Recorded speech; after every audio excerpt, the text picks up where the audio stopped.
ស្រនងគ្រាដែលកនឡងអូ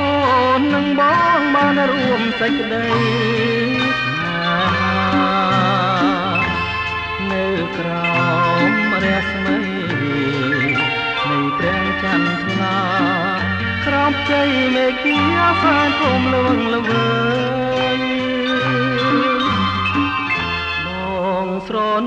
ស្រនងសំដីដែលស្រស់ស្រីខ្សំប្រាំឲ្យបងទៀងកាយពេលនោះបងនៅមិនទាន់ហ៊ានឡើយព្រោះអ្វីត្រានត្រាយឈ្មោះហួងហាត់ថាស្នេហ៍ដែលមិនស្មាននឹងបានរួមក្តីស្នេហាដល់បានជាបានកលយានបងភ្លេចប្រានភ្លេចអ្វីទាំងអស់គ្រាដែលហួងស្រនងជាថ្មីបងអាឡ័យស្រមៃជានិច្ចអូនណាយទូចអើយទូចបងមិនភ្លេចឡើយបងចាំជាកាយគ្រាហួងវិលវិញ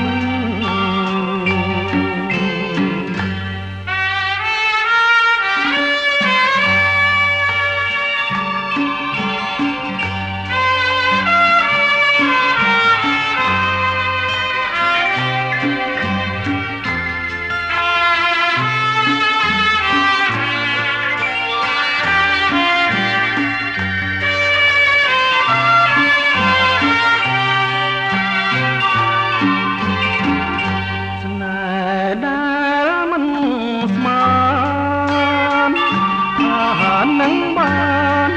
រួមក្តីស្នេហាដល់បានជាបានអូ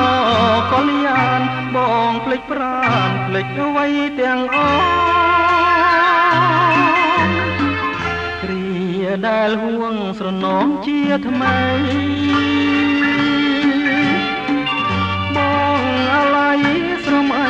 ជានិច្ច